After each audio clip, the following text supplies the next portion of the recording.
차가 강원도 설악산의 깊은 산속 캠핑장으로 접어들었을 때 저녁 노을이 숲 전체를 황금빛으로 물들이고 있었다. 내가 차를 세우자마자 시어머니는 차문을 잡고 천천히 내리며 허리를 주물렀다. 아이고, 이 산길 때문에 뼈마디가 다 쑤시네. 지은아, 어서 트렁크에서 텐트랑 방수매트 좀 꺼내렴. 나랑 정호는 잠시 쉬어야겠다. 나는 내라고 대답하고 트렁크를 열었다. 대형 등산 배낭 3개, 2인용 텐트 2동, 접이식 테이블과 의자, 그리고 취사도구까지 다 합치면 좋게 20kg은 넘어 보였다.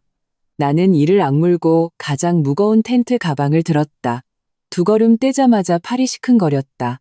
남편 박정우에게 도와달라고 부르려 고개를 돌렸는데 그는 시어머니 곁에 쭈그려 앉아 생수를 건네며 아양을 떨고 있었다. 어머니, 힘드시면 안 돼요. 저 사람 시키면 되죠. 젊은 사람이 일 좀 더 하는 게 당연하잖아요. 시어머니는 눈을 가늘게 뜨고 웃으며 나를 힐끗 쳐다보는 것도 잊지 않았다. 역시 내 아들밖에 없네. 어떤 사람이랑은 다르게 시집 온 지가 언젠데 아직도 눈치가 저 모양이니. 나는 대꾸하지 않고 묵묵히 짐을 하나씩 지정된 캠핑구역으로 옮겼다. 캠핑장에는 이미 몇몇 가족들이 텐트를 치고 맛있는 음식 냄새를 풍기고 있었다.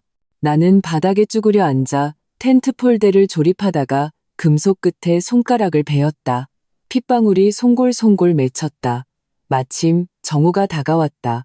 그는 내 상처는 안중에도 없다는 듯 미간을 찌푸리며 말했다. 뭐해? 빨리 좀 서둘러. 해지기 전에 저녁 해야지. 우리 엄마 배고픈 거 못 참으셔. 내가 겨우 텐트 2동을 설치하고 방수 매트까지 깔았을 때 하늘은 이미 완전히 어두워졌다. 휴대용 버너를 꺼내 라면을 끓이려는데 시어머니가 또 다가왔다. 새아가, 난 뜨끈한 국물 있는 라면이 먹고 싶구나. 공용 취사장에 가서 뜨거운 물 좀 얻어오렴. 오는 길에 씻어둔 채소도 가져오고 공용 취사장은 캠핑장 반대편 끝에 있어 걸어서 10분은 좋게 걸리는 산길이었다. 피곤해서 움직이기 싫다고 말하려는데 정우가 내 등을 떠밀었다. 엄마가 말씀하시는데 뭘 꾸물거려? 어서 다녀와. 그날 밤 나는 거의 눈을 붙이지 못했다. 낮 동안의 피로로 온몸이 쑤시는 데다 산속의 기온은 뚝 떨어졌고 텐트 안의 침낭은 얇았다. 밤새 뒤척이다가 도저히 참을 수 없어 공용 화장실에 갈 겸 몸도 풀기로 했다. 캠핑장은 고요했고 오직 벌레 우는 소리와 멀리서 들려오는 계곡물 소리뿐이었다. 나는 돌길을 따라 걷다가 시어머니와 정우의 텐트를 지나게 되었다. 그때 안에서 나지막한 목소리가 들려왔다. 엿들을 생각은 없었지만 정우의 흥분된 목소리가 얼음 송곳처럼 내 귓가에 밝혔다. 어머니 걱정 마세요. 내일 아침 해돋이 볼 때 제가 기회를 봐서 그 여자를 절벽 아래로 밀어버릴게요. 발을 헛디뎌서 사고사한 거라고 하면 아무도 의심 못할 거예요. 한국 돌아가면 그 여자 명의로 된 2천억 유산은 전부 우리 차지가 되는 거고요. 순간 온몸에 피가 얼어붙는 듯 했고 나는 그 자리에 못 박힌 듯 멈춰섰다. 텐트 안에서 시어머니의 웃음 섞인 목소리가 들려왔다. 역시 내 아들이 주도면밀하구나. 그 계집애는 우리가 정말로 가족 간의 정을 다지러 온 줄 알 거야. 방심하고 있겠지. 내일은 손 깨끗하게 처리해야 한다. 흔적 남기지 말고. 나는 비명이 터져 나오려는 것을 막기 위해 입을 틀어막았다. 조용히 뒷걸음질 쳐 옆에 있는 숲속으로 몸을 숨겼다. 나무숲이 바스락거렸다. 나는 나무에 기댄 채 미친 듯이 뛰는 심장을 진정시키려 애썼다. 이 캠핑은 처음부터 나를 노린 살인 계획이었던 것이다. 숲속의 바람은 습기를 머금고 내 뒷목을 서늘하게 했다. 나는 억지로 심호흡을 했지만 손끝은 여전히 떨렸다. 정호의 흥분된 목소리, 시어머니의 계략이 검은 그림자처럼 내 가슴을 짓눌렀다. 출발하기 전 시어머니가 내 손을 잡고 말했던 장면이 떠올랐다. 지은아, 너랑 정호 결혼한 지 1년인데 맨날 일 때문에 바쁘다고만 하고 이번에 산에 가서 캠핑하면서 우리 가족끼리 정도 좀 쌓고 그러자. 그때는 시어머니가 웬일로 다정하시다고 생각했는데 이제야 그게 나를 위한 덫이었음을 깨달았다. 심지어 그들은 내게 일부러 헐렁한 회색 아웃도어 옷을 입으라고 했다. 산길이 험하니 편하게 활동하라고. 지금 생각하니 활동하기 편하라고 한 게 아니라 내가 절벽에서 떨어졌을 때 사고처럼 보이게 하려는 수작이었다. 나는 주머니 속 휴대폰을 만졌다. 차가운 액정이 손에 닿았다. 서둘러 화면을 켜자 신호 표시 칸에는 서비스 없음이라는 글자만 가득했다. 찬물을 뒤집어 쓴 기분이었다. 그들은 이미 모든 것을 계산해뒀던 것이다. 휴대폰 신호마저 터지지 않는 외진 캠핑장을 골라 나의 구조 요청 가능성을 차단했다. 나는 숲 가장자리를 따라 천천히 돌아왔다. 나뭇가지를 밟아 소리를 낼까봐 한 걸음 한 걸음 조심스럽게 내디뎠다. 내 텐트 가까이에 이르렀을 때 등 뒤에서 발소리가 들렸다. 나는 즉시 숨을 죽이고 나무 뒤에 숨었다. 시어머니였다. 그녀는 잠옷 차림에 손전등을 들고 내 텐트 주위를 맴돌며 중얼거렸다. 지은이잖아. 산이라 추울까봐 두꺼운 담요 하나 가져왔는데 텐트 안은 칠흑같이 어두웠다. 나는 잠든 척하려고 입술을 꽉 깨물었다. 손전등 불빛이 텐트 입구를 흘다가 몇 초간 머무는 것이 느껴졌다. 시어머니가 다시 말했다. 안 일어났나 보네. 그럼 담요는 문 앞에 둘 테니 내일 아침에 꼭 덮으렴. 발소리가 점점 멀어졌지만 나는 긴장을 늦출 수 없었다. 담요를 가져다 준 것이 아니었다. 내가 이상한 낌새를 눈치챘는지 여전히 텐트 안에 있는지 확인하러 온 것이 분명했다. 시어머니의 모습이 그녀의 텐트 속으로 사라지고 나서야 나는 조용히 내 텐트로 돌아왔다. 텐트 안 공기는 답답하고 차가웠다. 나는 침낭 속에 몸을 웅크리고 머리를 빠르게 굴렸다.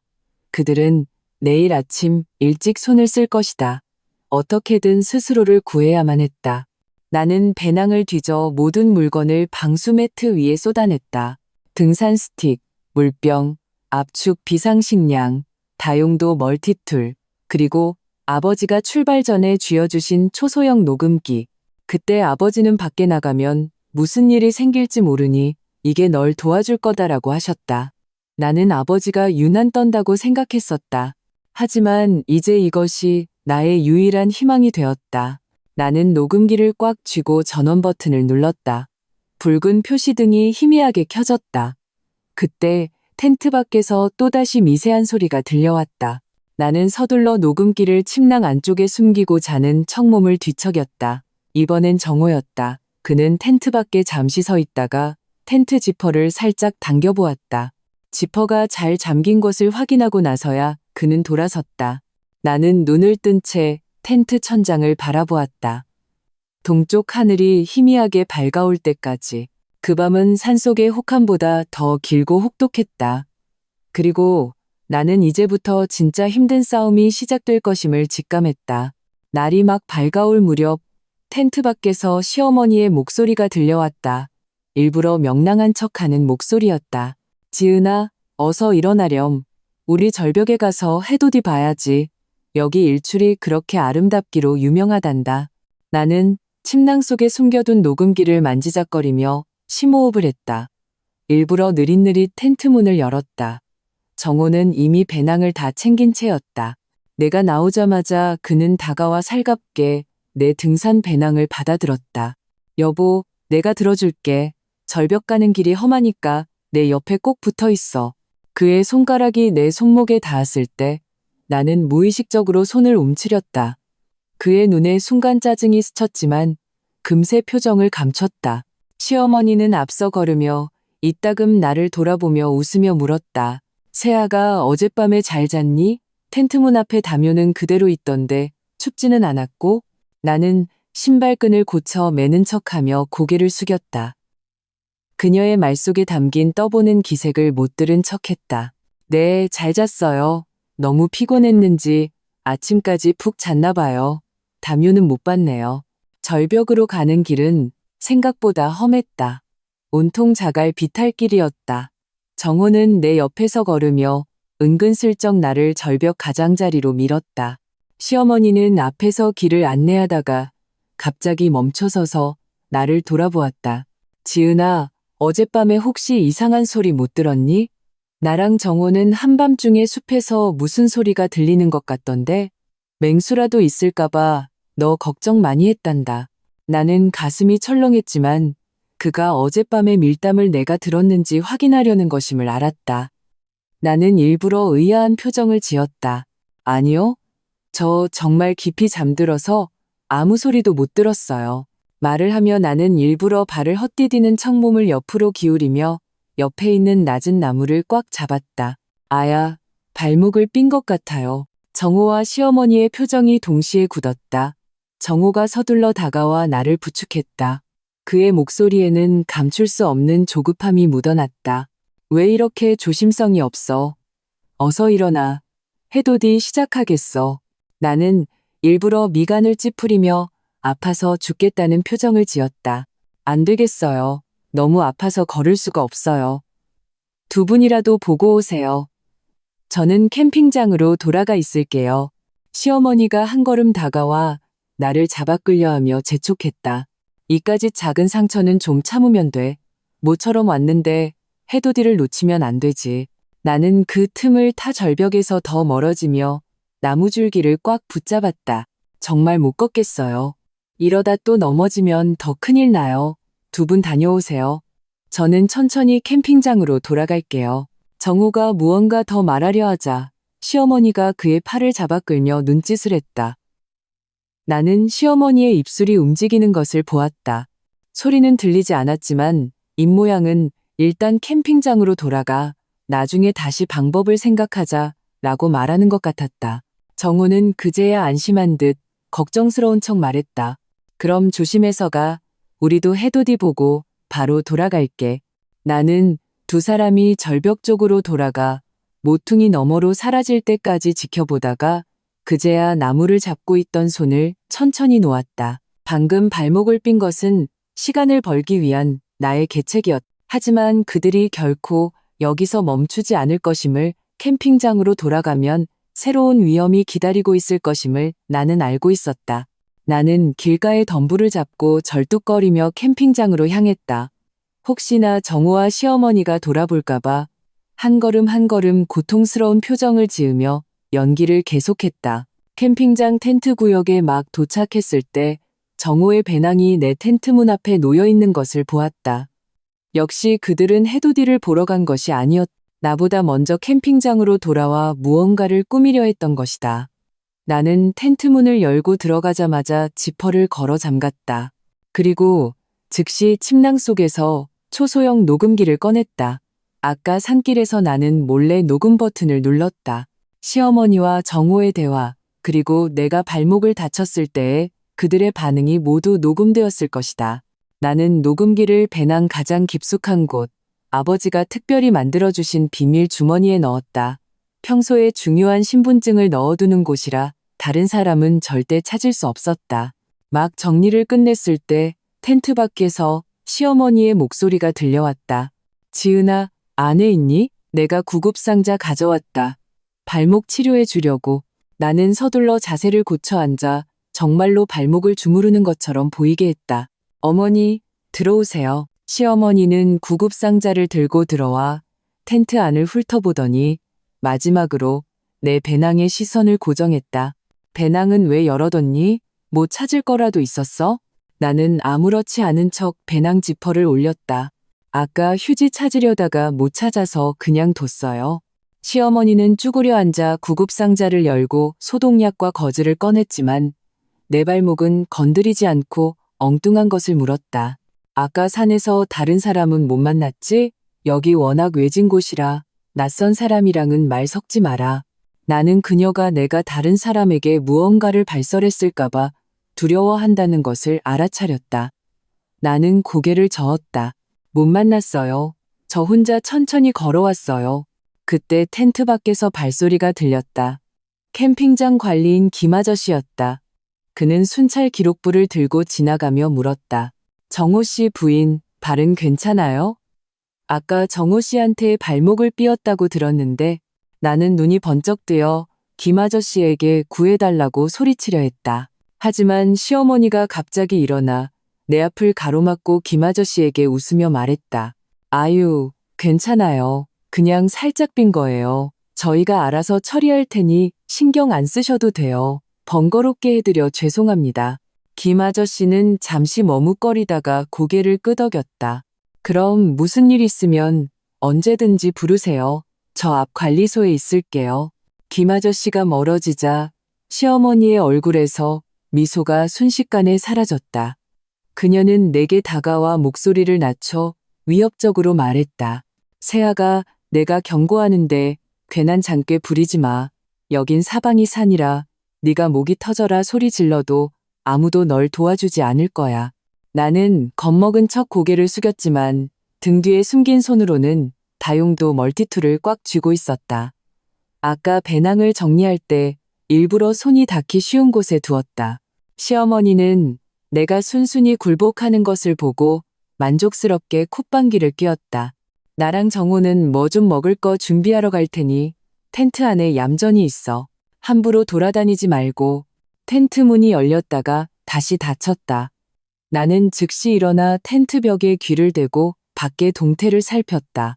그들이 다른 텐트로 들어가는 소리가 들리고 나서야 나는 숨을 돌릴 수 있었다. 이것은 잠시의 평온일 뿐이라는 것을 알았다. 그들은 절벽에서 실패했으니 분명 캠핑장에서 다른 기회를 노릴 것이다. 나는 서둘러 구조를 요청할 방법을 찾아야 했다. 그러지 않으면 다음번에는 이렇게 운이 좋지 않을 것이다. 텐트 안의 공기는 마치 굳어버린 것 같았다. 나는 문틈으로 가끔 지나가는 다른 캠핑객들의 모습을 볼 수 있었다. 시어머니의 위협이 아직도 귓가에 맴돌았다. 앉아서 당할 수만은 없었다. 그들이 휴대폰 신호를 차단할 정도라면 캠핑장을 미리 답사해서 공중전화 부스의 위치도 알고 있을 것이다. 서둘러야 했다. 나는 조용히 배낭 지퍼를 열고 다용도 멀티툴을 꺼내 손에 쥐었다. 초소형 녹음기는 외투 안주머니에 넣었다.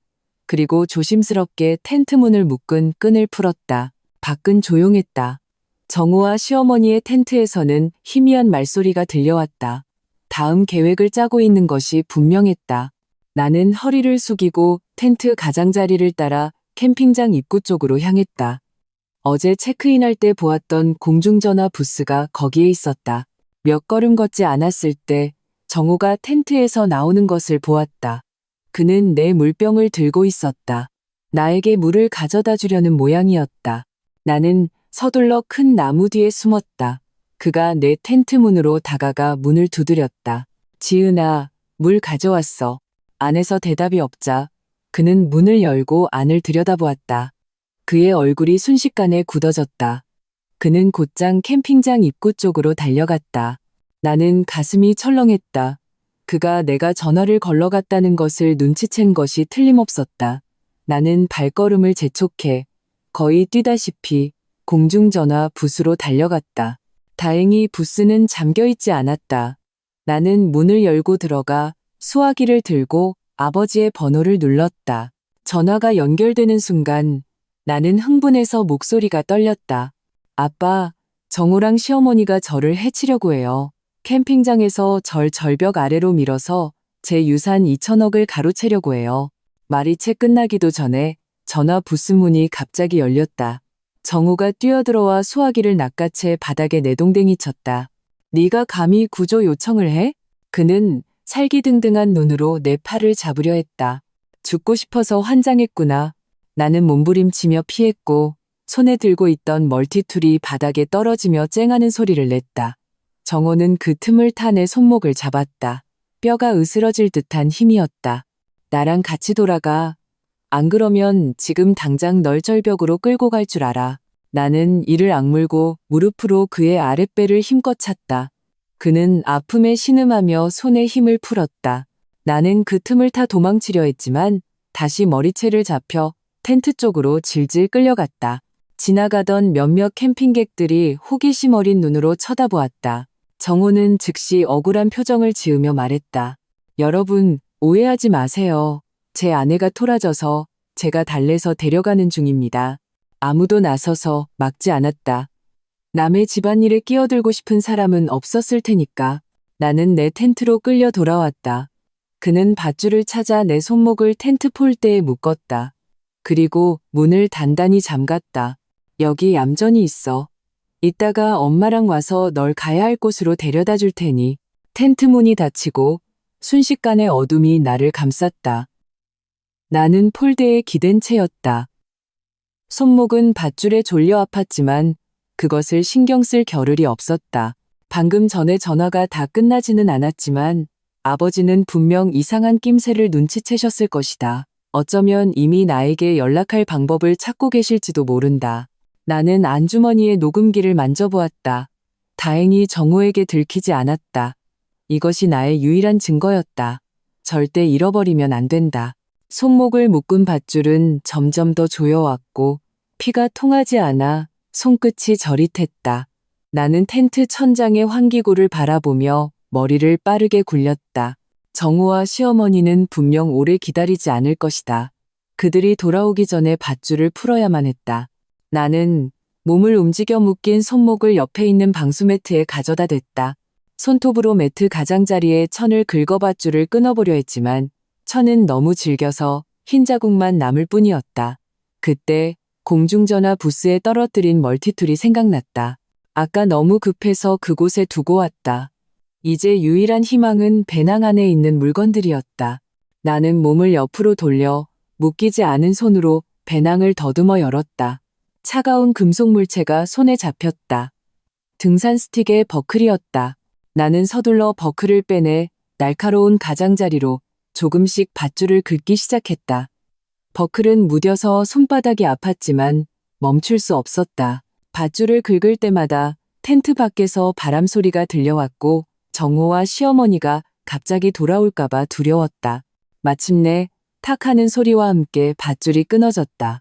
나는 붉게 부어오른 손목을 주무르며 버클을 배낭에 다시 집어넣었다. 바로 그때 텐트 문이 열렸다. 시어머니가 그릇을 들고 들어왔다. 지은아, 배고프지? 내가 국수 한 그릇 끓여왔다. 어서 뜨거울 때 먹어. 그녀는 내 앞에 그릇을 놓았다. 그녀의 눈빛에는 부자연스러운 친절함이 서려 있었다. 나는 그릇 안에 국수를 노려보았다. 심장이 경고음을 울렸다. 그들은 분명 국수 안에 무언가를 탔을 것이다. 내가 저항할 수 없게 만들려고. 나는 젓가락을 드는 척하다가 시어머니가 구급상자를 정리하려 몸을 돌린 순간 벌떡 일어나 등산 스틱의 금속 끝부분을 그녀의 허리에 겨눴다. 움직이지 마세요. 한 번만 더 움직이면 이걸로 찔러버릴 거예요. 시어머니는 겁에 질려 온몸을 떨었고 손에 들고 있던 약병이 바닥에 떨어졌다. 지은아, 너 왜 이래? 진정하고 말로 하자. 나는 등산 스틱을 더 앞으로 밀었다. 말해봐요. 왜 날 죽이려 했어요? 아버지의 2천억 유산 때문이죠. 시어머니의 어깨가 축 늘어졌다. 그녀의 목소리에는 울음이 섞여 있었다. 정호가 시킨 거야. 내 아버지가 2천억을 내 명의로 돌려놓은 걸 알고는 그 돈을 전부 손에 넣으려고.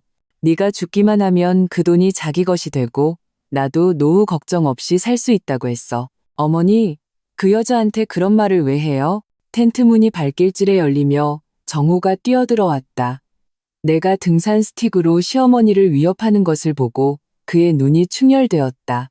이지은, 당장 우리 엄마한테서 떨어져. 그는 내게 달려들었다. 나는 몸을 옆으로 피하며 바닥에 떨어진 약병을 그에게 던졌다.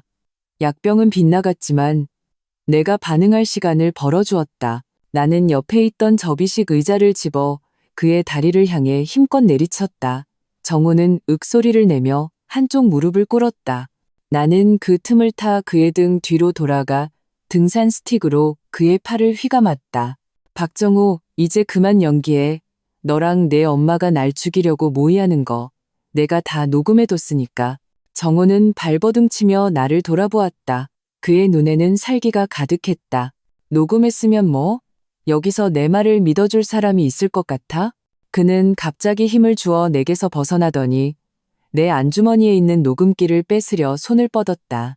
나는 서둘러 뒤로 물러나다가 텐트 폴대에 부딪혔고 등산 스틱을 놓치고 말았다.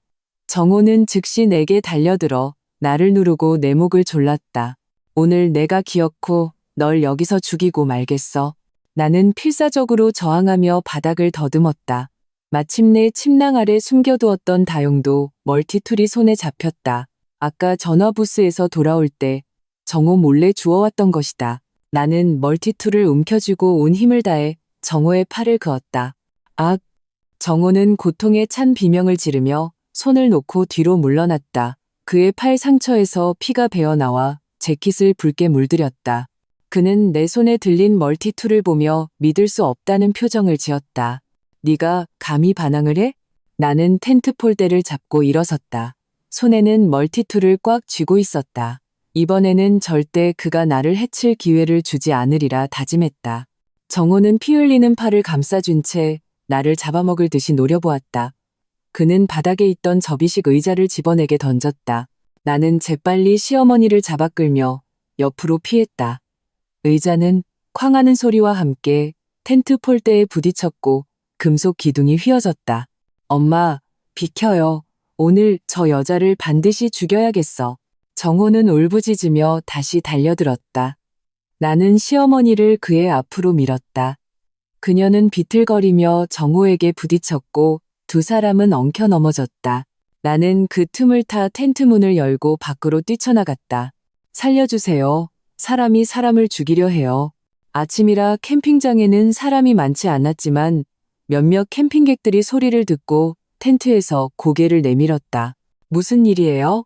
옆 텐트에 이 여사님이 아이를 안고 나와 허둥지둥하는 나와 뒤쫓아 나온 정호와 시어머니를 보고는 급히 나를 막아섰다. 아가씨, 진정하고 천천히 말해봐요. 그때 정호가 따라와 내 팔을 잡았다.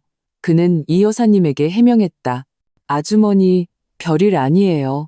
부부 싸움하다가 아내가 토라져서 그래요. 시어머니도 서둘러 거들었다. 맞아요, 맞아. 우리 며느리가 성질이 좀 고약해서 별것도 아닌 일로 온 동네가 떠나가라 소리를 질러요. 주변에 박 선생님과 그의 친구들을 포함해 몇몇 사람들이 더 모여들었다. 모두가 의심스러운 눈으로 우리를 쳐다보았다. 나는 이것이 내가 구조를 요청할 수 있는 유일한 기회임을 알았다. 만약 이들이 이 상황을 얼버무리게 둔다면 내게는 더 이상 기회가 없을 것이다. 나는 정호의 손을 뿌리치고 안주머니에서 초소형 녹음기를 꺼내 재생 버튼을 눌렀다.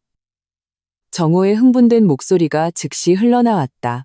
어머니, 내일 아침 해돋이 볼 때 제가 기회를 봐서 그 여자를 절벽 아래로 밀어버릴게요. 발을 헛디뎌서 사고사한 거라고 하면 아무도 의심 못할 거예요. 녹음이 채 끝나기도 전에 정호는 얼굴이 새하얗게 질려 녹음기를 뺏으려 달려들었다. 듣지 마세요. 저 여자가 조작한 거예요. 조작인지 아닌지는 당신들이 더 잘 알겠죠. 나는 한 걸음 뒤로 물러나 박 선생님 뒤에 숨었다. 어젯밤에 제가 잠이 안 와서 화장실에 가다가 저 사람들 텐트를 지났어요. 어떻게 저를 죽일지 상의하는 걸 똑똑히 들었어요. 전부 저희 아버지가 제게 주시기로 한 2천억 유산 때문이에요. 이 여사님은 녹음을 듣고 즉시 아이를 등 뒤로 보호하며 정호와 시어머니를 향해 분노에 차소리쳤다. 당신들 정말 너무하네. 돈 때문에 사람을 죽이려고 해? 박 선생님도 미간을 찌푸리며 한 걸음 나서 정호를 막았다. 이보쇼, 젊은이, 말이 사실이라면 당신은 큰 죄를 짓는 거요. 정호는 모든 사람이 내 편을 드는 것을 보고도 변명하려 했다. 아닙니다. 저 여자가 저를 모함하는 거예요.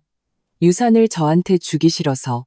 모함이라고? 나는 냉소하며 그의 팔에 난 상처를 가리켰다. 그럼 당신 팔의 상처는 어떻게 된 건데? 방금 당신이 내 목을 졸라 죽이려고 해서 내가 저항하다가 생긴 상처잖아. 그리고 당신들 아까 텐트 안에서 약탄 국수를 나한테 먹이려고 했지? 내가 모를 줄 알았어? 주변 캠핑객들은 웅성거리며 정호와 시어머니를 경멸의 눈초리로 쳐다보았다. 이 여사님이 휴대폰을 꺼내들었다. 이건 경찰에 신고해야겠네. 그냥 넘어갈 일이 아니야. 정호는 그 틈을 타 도망치려 했지만 박 선생님이 즉시 그의 앞을 막아섰다. 어딜 가. 경찰 올 때까지 기다려서 사실을 밝혀야지. 시어머니는 대세가 기운 것을 보고 다리에 힘이 풀려 주저앉을 뻔했다. 그녀는 입으로 중얼거렸다. 나는 아니야. 다 정우가 시킨 거야. 나는 캠핑객들에게 둘러싸인 정우와 시어머니를 보며 마침내 안도의 한숨을 내쉬었다. 다행히 이번에는 나 혼자가 아니었다. 박 선생님과 이 여사님 등은 정호와 시어머니가 도망칠 기회를 주지 않으려 그들을 단단히 둘러쌌다. 이 여사님은 휴대폰으로 경찰에 신고하려 했지만 신호가 잡히지 않는 것을 발견했다. 어머, 여긴 왜 신호가 안 터지지? 설마 저 사람들이 차단한 건가? 나는 가슴이 철렁했다. 역시 그들은 모든 준비를 철저히 해두었던 것이다. 심지어 캠핑장의 신호까지 방해할 수 있다니. 제가 관리인 김아저씨 관리소로 가볼게요. 거기엔 위성 전화가 있을 겁니다. 박 선생님은 말을 마치고 캠핑장 안쪽으로 달려갔다.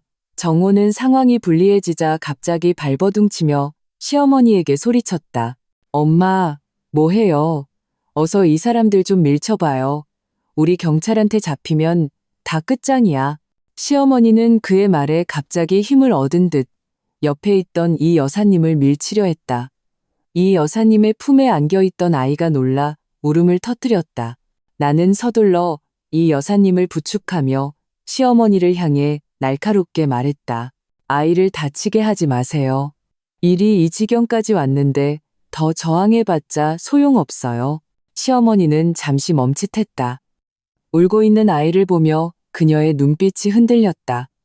그 틈을 타 주변 캠핑객들이 서둘러 정호를 제압하고 그의 팔을 등 뒤로 꺾었다. 얼마 지나지 않아 박 선생님이 김 아저씨와 함께 돌아왔다. 김 아저씨는 위성 전화를 들고 있었고 그의 얼굴은 심각했다. 제가 이미 경찰에 신고했습니다. 최대한 빨리 오겠다고 하더군요. 약 30분 정도 걸릴 겁니다. 정호는 경찰이라는 말을 듣자 더욱 거세게 저항했다. 저는 억울합니다. 이지은이 저를 함정에 빠뜨린 거예요. 여러분, 저 여자 말을 믿으면 안 돼요. 함정이라고? 나는 주머니에서 녹음기를 꺼내 보였다. 여기엔 당신이랑 당신 엄마가 내 상해보험 수혜자를 어떻게 바꿀지 논의하는 대화도 녹음되어 있는데 이것도 한번 틀어줄까? 정호의 얼굴은 순식간에 새하얗게 질렸고 더 이상 반박하지 못했다. 시어머니는 바닥에 주저앉아 얼굴을 가리고 울기 시작했다. 지은아, 내가 잘못했다. 우리를 용서해다오. 우리도 한순간 욕심에 눈이 멀어서. 나는 차갑게 그녀를 바라보았다. 한순간 욕심이라고요? 제 목숨을 노리는 계획을 세워놓고 이제 와서 한순간의 실수였다고 하면 끝인가요? 너무 늦었어요. 그때 내 휴대폰이 갑자기 진동했다. 아버지의 전화였다. 나는 서둘러 전화를 받았다. 아버지의 다급한 목소리가 수화기 너머로 들려왔다. 지은아, 괜찮니? 네가 아까 걸었던 구조 전화를 받고 바로 현지 경찰과 사설 경호팀에 연락했다. 지금 그쪽으로 가고 있을 거야. 약 10분이면 캠핑장에 도착할 거다. 아빠, 전 괜찮아요. 정우랑 시어머니는 다른 캠핑객들이 붙잡고 있어요. 김 아저씨도 경찰에 신고했고요. 나는 조마조마했던 마음이 드디어 놓이는 것을 느꼈다. 아버지가 보낸 사람들이 온다면 이번에는 이 문제를 확실히 해결할 수 있을 것이다. 정호는 나와 아버지의 통화를 듣고 절망적인 표정을 지었다. 그는 이번에는 절대로 빠져나갈 수 없다는 것을 깨달았다. 10분 후 캠핑장 입구에서 자동차 엔진 소리가 들려왔다. 몇 대의 경찰차와 검은색 SUV가 들어섰다. 경찰이 먼저 내려 정우와 시어머니를 제압했고 사설 경호팀의 최 팀장이 내게 다가왔다. 이지은 씨, 회장님께서 저희를 보내셨습니다. 괜찮으십니까? 나는 고개를 저었다. 네, 괜찮아요. 감사합니다. 경찰은 현장 조사를 시작했다. 김 아저씨는 위성전화 통화 기록을 경찰에게 넘겼고 박 선생님과 이 여사님 등도 자발적으로 나서서 진술하며 방금 일어난 일을 설명했다. 정호와 시어머니는 경찰에 의해 수갑이 채워져 경찰차로 연행되었다. 정호는 차에 타면서도 나를 노려보며 말했다. 이지은, 너 두고 봐. 나는 그를 무시했다. 그가 더 이상 나를 해칠 수 없다는 것을 알았기 때문이다. 경찰의 조사는 착착 진행되었다. 몇 명의 경찰관이 나와 정호, 시어머니의 텐트를 꼼꼼히 수색하며 사진 증거를 남겼다. 텐트 폴대의 칼자국, 엎질러진 약병, 손도 대지 않은 국수 그릇 등이 모두 기록되었다. 최 팀장이 내 곁에 서서 낮은 목소리로 보고했다. 이지은 씨, 저희가 전문기관에 연락해서 그 국수 그릇에 대한 성분 검사를 의뢰했습니다. 진정제 성분이 포함되었는지 확인할 겁니다. 그리고 회장님께서도 곧 도착하실 겁니다. 따님의 안전이 걱정되어 직접 오셔야겠다고 하셨습니다. 나는 고개를 끄덕이며 멀리 경찰의 감시를 받고 있는 정호와 시어머니를 바라보았다. 정호는 고개를 숙인 채 무언가를 생각하고 있었고 시어머니는 이따금 복잡한 눈빛으로 나를 쳐다보았다. 얼마 지나지 않아 검은색 세단 한 대가 캠핑장으로 들어섰다. 아버지가 차에서 내려 내게로 빠르게 걸어와 나를 꼭 안아주셨다. 지은아, 무사해서 다행이다. 정말 다행이야. 아버지의 손은 미세하게 떨리고 있었다. 얼마나 걱정하셨을지 짐작이 갔다. 아빠, 저 괜찮아요. 나는 아버지의 품에 기대어 이틀간 팽팽하게 긴장했던 신경이 드디어 풀리는 것을 느꼈다. 눈물이 왈칵 쏟아졌다. 아버지는 내 등을 토닥이며 부드럽게 위로하셨다. 괜찮다. 아빠가 있잖니? 이제 아무도 널 해치지 못할 거야. 그때 이 사건을 담당하는 이경위가 다가왔다. 그는 수첩을 들고 있었다. 이지은 씨, 번거로우시겠지만 사건 경위에 대해 다시 한번 자세히 말씀해 주시겠습니까? 그들의 밀담 내용, 협박, 그리고 저항 당시 상황까지 포함해서요. 나는 눈물을 닦고 어젯밤 밀담을 들었던 순간부터 시작해서 모든 일을 하나하나 이경위에게 설명했다. 그리고 초소형 녹음기를 그에게 건넸다. 여기엔 그들이 살인을 모의하고 유산을 가로채려 한 내용, 그리고 상해보험 수혜자를 변경하려 한 내용까지 전부 녹음되어 있습니다. 이경위는 녹음기를 받아들고 진지하게 말했다. 증거를 제공해 주셔서 감사합니다. 현재까지 확보된 정황으로 볼 때 박정호와 그의 모친은 살인미수 혐의가 적용될 것입니다. 법에 따라 정식으로 입건하여 수사하겠습니다. 그는 말을 마치고 정호에게 다가가 신문을 시작했다. 정호는 처음에는 변명하려 했지만 녹음 증거와 캠핑객들의 증언 앞에서 이내 고개를 숙이고 자신의 죄를 간헐적으로 인정했다. 시어머니는 정호가 자백하는 것을 보고 더 이상 숨기지 않았다. 그녀는 울면서 말했다. 다 정호가 꾸민 일이에요. 지은이가 죽으면 2천억 유산도 받고 상해보험금까지 타낼 수 있다고 했어요. 제가 한순간 욕심이 나서 그만. 나는 그제야 정호가 내 유산을 상속받는 것뿐만 아니라 출발 전에 몰래 내 명의의 고액 상해보험 수혜자를 자기 자신으로 변경했다는 사실을 알게 되었다. 내가 사고로 죽은 후에 보험금까지 이중으로 챙기려 했던 것이다. 아버지는 그 말을 듣고 얼굴이 굳어졌다. 그는 최 팀장에게 말했다. 즉시 보험사에 연락해서 해당 보험을 동결시키게. 절대 그놈들 손에 돈이 들어가게 해선 안 돼. 그리고 박정호와 그 여자 명의의 모든 재산을 조사해서 내 딸의 자산을 빼돌리려는 흔적이 있었는지 확인하게. 최 팀장은 즉시 고개를 끄덕이고 휴대폰을 꺼내 지시를 내리기 시작했다. 저녁 노을이 질 무렵 경찰은 정호와 시어머니를 데리고 캠핑장을 떠났다. 그들은 경찰서로 이송되어 추가 조사를 받게 될 것이다. 아버지가 내 손을 잡고 차에 태우셨다. 지은아, 이제 집으로 가자. 다시는 이런 위험한 일 겪게 하지 않을게. 나는 차창 밖으로 점점 멀어지는 캠핑장을 바라보았다. 이 악몽 같은 경험이 드디어 끝나가고 있음을 느꼈다. 한국으로 돌아온 그 주, 나는 거의 매일 경찰서에 가서 진술을 했다. 이 경위로부터 정호와 시어머니가 나를 살해하려 한 범행을 모두 자백했으며 더욱 놀라운 사실을 털어놓았다는 소식을 들었다.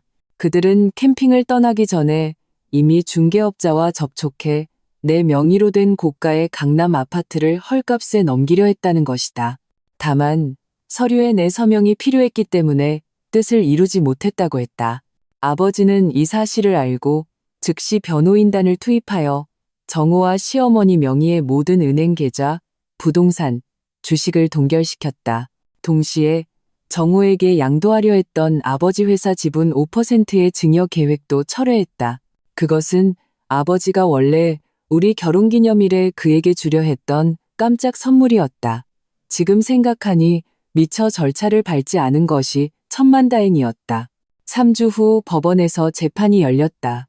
법정에서 정호와 시어머니의 변호사는 가족 간의 갈등으로 인한 우발적 범행이었다며 가명을 호소하려 했다. 하지만 이 경위가 법정에서 초소형 녹음기에 담긴 밀담 내용을 재생하고 정호가 상해보험 수혜자를 변경한 증거와 캠핑객들의 증언을 제시하자 모든 변명은 힘을 잃었다. 최종적으로 법원은 정호와 시어머니의 살인미수죄를 인정했다. 다만 실제 사망 결과가 발생하지 않은 점을 고려하여 정호에게 징역 7년, 시어머니에게 징역 5년을 선고했다. 판결이 내려진 날 나는 법원에 가지 않았다. 아버지는 나를 데리고 한산간 지역 어린이 공익재단으로 가셨다. 나는 기부협약서에 서명하고 4명의 재산의 20%를 산간 지역 학교와 어린이 의료시설 건립을 위해 기부했다. 재단 책임자가 건네주는 기부 증서를 보며 내 마음은 이상하리만치 평온해졌다. 한때 정호와 시어머니가 탐냈던 그 부가 죄악의 근원이 되기보다는 도움이 필요한 더 많은 사람들을 돕는 데 쓰이는 것이 낫다고 생각했다. 얼마 지나지 않아 보험사에서도 소식이 왔다. 정호가 보험을 이용한 범죄 행위에 연루되었기 때문에 보험사는 그의 보험금 지급 신청을 공식적으로 거절했으며 그를 보험업계 블랙리스트에 올려 평생 어떤 상업보험에도 가입할 수 없게 조치했다.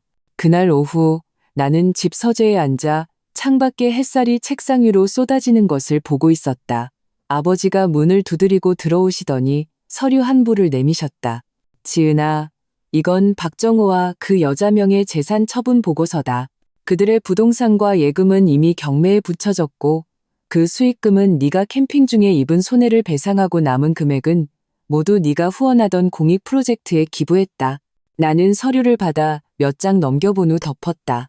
아빠, 감사해요. 아버지는 내 머리를 쓰다듬으셨다. 바보 같은 소리. 널 지키는 건 당연한 일이야. 이제부터는 우리 좋은 일만 생각하며 살자. 나쁜 기억은 다 잊어버리고. 나는 고개를 끄덕였다. 내 시선은 책상 위에 놓인 액자에 머물렀다. 산골 아이들과 함께 찍은 사진이었다. 사진 속 아이들은 눈이 초승달처럼 휘어지도록 활짝 웃고 있었다. 나는 과거의 악몽이 완전히 끝났음을, 그리고 나만의 새로운 삶이 이제 막 시작되었음을 알았다. Câu chuyện thứ hai, sự phản bội ngọt ngào. 설날을 쇠러 부산 친정에 가는 KTX를 탔다. 옆자리에 앉은 여대생이 무심코 휴대폰 화면을 보여줬다. 젊은 여학생은 휴대폰을 들어 올리며 웃으며 자랑했다. 제 남자친구예요. 잘생겼죠? 심지어 상장사 임원이래요. 저한테 엄청 다정하다니까요. 나는 화면 속의 정장 차림의 남자를 보고 믿을 수 없다는 듯 눈을 비볐다. 이 사람이 어떻게 내 남편과 똑같이 생겼을 수 있지? 그때 여학생의 전화벨이 울렸다. 그녀는 달콤한 표정으로 스피커폰을 켰다. 남편의 목소리가 전화기 너머로 흘러나왔다. 자기야, 도착하면 전화해. KTX역으로 마중 나갈게. 전화기 속 목소리를 듣자 여학생은 애교 섞인 목소리로 투정을 부렸다. 오빠는 우리 부모님 뵈러 갈 때 무슨 말 할지나 생각해요. 에이, 몰라. 나 곧 도착하니까 이만 끊을게요. 오는 길에 우리는 잠시 대화를 나눴는데 여학생도 나와 같은 역에서 내린다고 했다. 그러니까 이게 바로 고시환이 말했던 출장이었던 것이다. 나는 한동안 멍하니 있다가 여학생이 전화를 끊고 나를 쳐다보고 나서야 정신을 차렸다. 그녀의 눈은 반짝였고 얼굴에는 억누를 수 없는 더위와 설렘이 가득했다. 정말 못 말린다니까요. 저보다 6살이나 많으면서 아직도 이렇게 저를 챙겨요. 제가 방학이라 집에 가는 것뿐인데 걱정된다면서 고객 미팅 장소를 일부러 부산으로 바꿨다잖아요. 내 속은 뒤집히고 있었지만 여전히 믿기 어려웠다. 나와 결혼한 후 고시환은 내 가족과 친구들에게 보기 드문 좋은 남자라는 칭찬을 적잖이 들었다. 잘생긴 외모는 물론이고 성격도 아주 좋았다. 다정하고 세심하며 나에 대한 사랑이 지극했다. 밖에서 다른 이성과 애매한 관계는커녕 연락처에 저장된 이성 연락처도 두 손으로 꼽을 정도였다. 심지어 때때로 먼저 휴대폰을 건네며 마음대로 확인하라고 했다. 나는 고시환에 대해 한치의 의심도 없었다. 우리 관계는 항상 안정적이었다. 올해는 우리가 결혼한 지 3년째 되는 해였다. 며칠 전 그는 내게 미안하다며 회사에 갑자기 급한 일이 생겨 출장을 가게 되었다고 했다. 올해는 나를 따라 친정에 갈 수 없다고. 하지만 이렇게 우연히 나는 이 여학생을 만나게 된 것이다. 나는 여학생의 표정을 살피며 조심스럽게 입을 열었다. 아주 젊어 보이는데 아직 대학생이죠? 지금 남자친구는 어떻게 만났어요? 내가 먼저 묻자 여학생은 기다렸다는 듯이 모든 것을 털어놓았다. 제 남자친구는요, 사실 저희 학교 선배예요. 예전에 우수 졸업생 대표로 학교에 와서 강연을 했는데 그때 너무 멋있어서 강연 끝나고 제가 먼저 카톡 아이디를 물어봤어요. 근데 정말로 사귀게 될 줄은 몰랐죠. 내 눈빛에 의심이 서린 것을 보자 여학생의 얼굴에 약간의 불만이 스쳤다. 그녀는 휴대폰 갤러리를 열어 유라와 시완의 연애 일상이라는 이름의 앨범을 보여주었다. 보세요. 제 남자친구 진짜 잘생겼다니까요. 거짓말 아니에요. 최유라라는 이름의 이 여학생은 한 장 한 장 휴대폰 속 사진을 보여주었다. 그들은 함께 레스토랑에서 식사를 했고 고시환은 턱을 괸 채 카메라를 보며 다정한 미소를 짓고 있었다. 놀이공원에서는 커플룩을 입고 다른 사람의 카메라에 달콤한 모습으로 찍혔다. 사진에는 날짜가 찍혀 있었다. 나는 기억을 더듬어 하나하나 대조해 보았다. 고시환이 야근, 업무, 회식을 핑계로 집에 들어오지 않았던 날들이 대부분이었다. 내 몸은 이미 떨리고 있었고 얼굴은 창백해졌다. 최유라가 미간을 찌푸리며 이상하다는 듯 나를 쳐다보았다. 아주머니, 괜찮으세요? 안색이 왜 이렇게 안 좋으세요? 나는 뻣뻣하게 입꼬리를 올리며 그녀를 똑바로 쳐다보았다. 두 사람 사귄 지 얼마나 됐어요? 최유라는 휴대폰에 있는 커플 앱을 열었다. 거기에는 선명하게 520일이라고 적혀 있었다. 그녀는 턱을 치켜들며 내게 보여주었다. 오늘이 딱 520일째 되는 날이에요. 그래서 남자친구가 기념일 챙기러 저를 데리러 온 거고요. 나는 최유라의 들뜬 표정을 보며 마음속의 고통에도 불구하고 사실을 폭로하지 않았다. 어쩌면 그녀도 속고 있는 것일 수 있으니까. 나는 휴대폰을 꺼내 고시환과의 카카오톡 채팅방을 열었다. 떨리는 손끝으로 한 줄의 메시지를 입력했다. 뭐해? 고시환은 거의 바로 답장을 보냈다. 방금 고객 미팅 끝내고 호텔로 돌아가는 중이야. 다음 순간 사진 한 장이 도착했다. 차 안에 있는 고시환의 사진이었다. 그는 항상 이런 식이었다. 내가 물으면 즉시 자신의 위치와 사진을 보내주었다. 하지만 나는 그를 너무나 신뢰했기에 그가 보낸 사진을 유심히 본 적이 거의 없었다. 이제야 자동차 백미러에 비친 익숙한 거리 풍경을 보고 나는 그곳이 내가 자란 부산이라는 것을 확신했다. 만약 내가 KTX에서 우연히 최유라를 만나지 않았더라면 평생 고시환의 바람을 눈치채지 못했을지도 모른다. 나는 휴대폰을 덮었지만 최유라가 생각에 잠긴 듯 나를 쳐다보는 것을 보았다. 내 휴대폰은 사생활 보호 필름이 붙어 있어서 그녀가 고시환의 사진을 보지는 못했을 것이다. 다음 순간 최유라가 웃으며 휴대폰을 들어 올렸다. 아주머니도 부산에 설세러 가시는 거예요? 우리 카톡 친구예요. 이 길에 아주머니랑 얘기하는 거 정말 즐거웠어요. 몇 번이나 아주머니라고 불리자 기분이 좀 상했다. 나도 그녀보다 겨우 6살 많을 뿐인데 하지만 나는 아무 말도 하지 않았다. 이런 일로 어린 아가씨와 옥신각신하고 싶지 않았다. 나는 최유라의 카톡 친구 추가 요청을 수락했다. 고시환과 이야기를 해보고 다음 단계를 결정해야 했다. 최유라는 그저 악에 없는 사람일 수 있으니 그녀에게 이중의 상처를 주고 싶지는 않았다. KTX가 역에 도착했다. 최유라는 분홍색 캐리어를 끌고 신나게 역 밖으로 달려나갔다. 나는 천천히 그녀의 뒤를 따랐고 신분증을 찍고 개찰구를 나섰다. 고시환이 역 밖에서 기다리고 있었다. 그를 보자 최유라는 환호성을 지르며 그에게 달려가 안겼다. 두 사람은 그 자리에서 서로를 꼭 껴안고 키스를 나눴다. 보고 싶었어. 우리 이틀이나 못 봤잖아. 고시환은 다정하게 그녀의 머리를 쓰다듬었다. 이틀 못 봤다고 이렇게 보고 싶었어? 나는 조용히 옆에 서서 두 사람의 친밀한 행동을 지켜보았다. 고시환의 시선은 온통 최유라에게 쏠려 있어서 불과 몇 미터 떨어진 곳에 서 있는 나를 전혀 알아채지 못했다. 그는 한 손으로 캐리어를 들고 다른 한 손으로 최유라의 손을 잡았다. 가자. 남자친구가 맛있는 거 사줄게. 항상 다이아몬드 반지를 끼고 있던 그 손은 이제 텅 비어 있었고 붉은 자국만 남아 있었다. 집에 돌아오니 엄마는 이미 저녁을 차려 놓으셨다. 시완이는 같이 안 왔니? 일 때문에 바쁜가 보구나. 엄마는 평소처럼 잔소리를 하셨다. 나는 힘없이 내라고 대답하고 고시환의 바람 피운 사실을 말하지 않았다. 설날에 집안을 시끄럽게 만들고 싶지 않았다. 하지만 고시환의 배신을 용납할 수는 없었다. 저녁을 먹고 휴대폰을 열었다. 고시환이 20분 전에 메시지를 보내왔다. 호텔 도착해서 이제 쉬려고. 여보는 집에 잘 도착했어? 내가 묵는 호텔 보여줄게. 고시환은 사진 몇 장을 보내왔다. 사진 속에는 다른 사람이 존재한다는 흔적이 전혀 보이지 않았다. 하지만 내가 방금 업데이트된 최유라의 카카오 스토리를 열어보니 상황은 전혀 달랐다. 사진 속 최유라는 얇은 잠옷을 입고 고시환의 품에 안겨 있었다.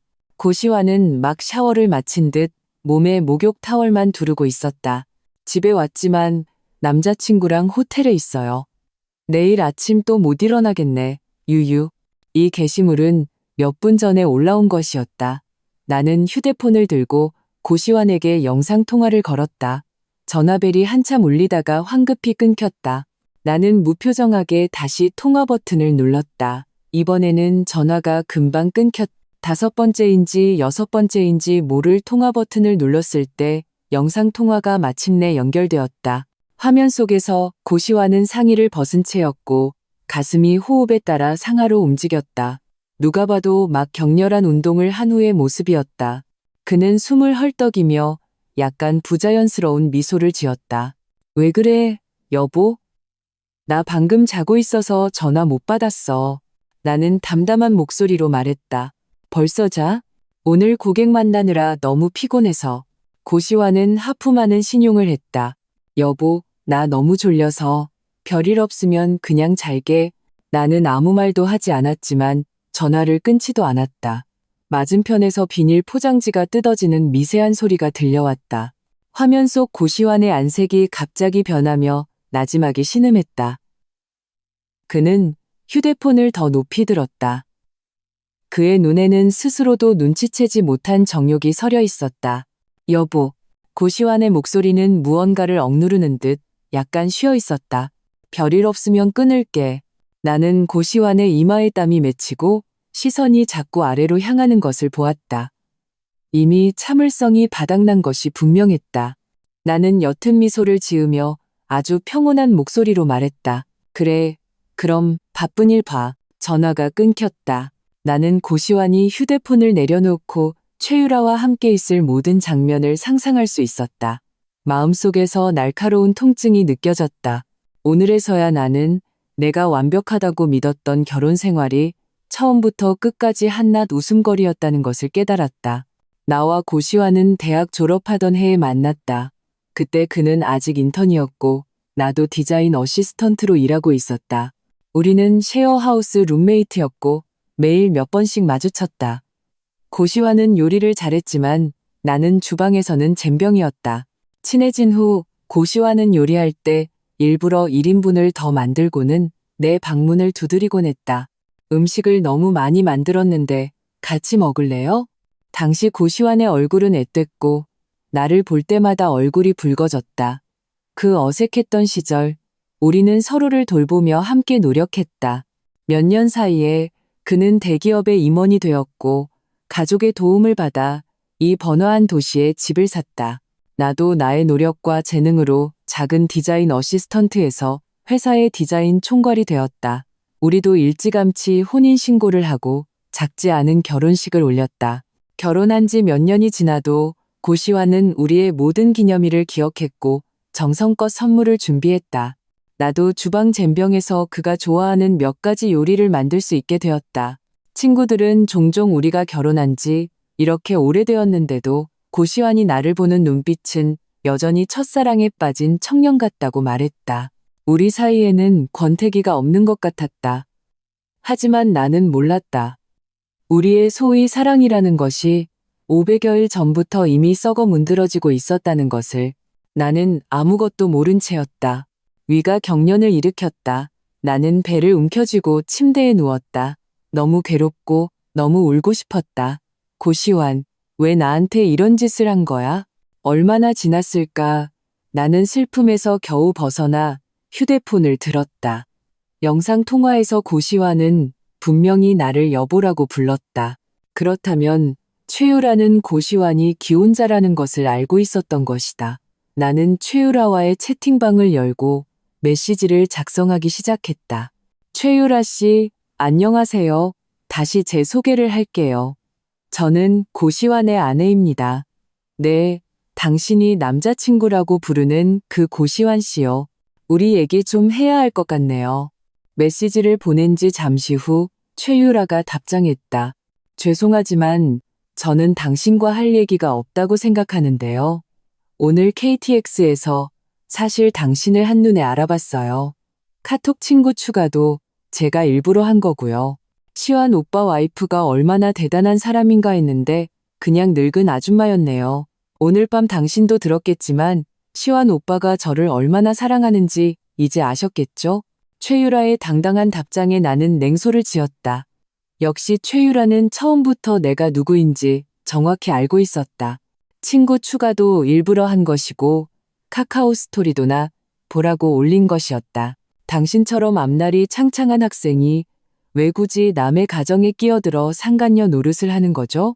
내가 묻자 최유라는 마치 발작 버튼이라도 눌린 듯 메시지를 퍼부었다. 저는 그냥 시환 오빠를 조금 늦게 만났을 뿐이에요. 말 함부로 하지 마세요. 그리고 시환 오빠가 이렇게 저를 사랑하는데 감정으로 따지면 당신이 상간녀 아니에요? 제가 애교 한번 부렸더니 우리 부모님 뵈러 오겠다고 약속했어요. 근데 당신은요? 혼자 KTX 타고 집에 가면서 마음이 참 안 좋았겠네요. 눈치가 있으면 빨리 시환 오빠랑 이혼하세요. 더 이상 질척거리지 말고요. 그녀는 말을 마치고 내게 위치 정보를 하나 보냈다. 부산의 한 레스토랑 위치였다. 못 믿겠으면 직접 와서 보세요. 고시환이 우리 부모님 앞에서 어떻게 하는지. 나는 화면을 잠시 노려보다가 위치를 기억해 두었다. 다음 날 점심시간에 나는 그 레스토랑으로 갔다. 얼마 기다리지 않아 역시 고시환이 보였다. 그는 최유라의 손을 잡고 있었고 옆에는 온화하게 웃고 있는 두 노인이 함께 있었다.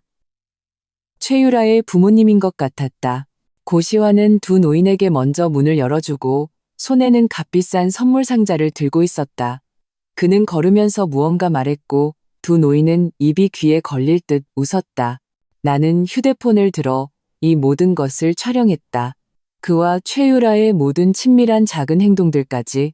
레스토랑 유리는 투명했고 나는 숨지 않고 창밖에 바로 섰다.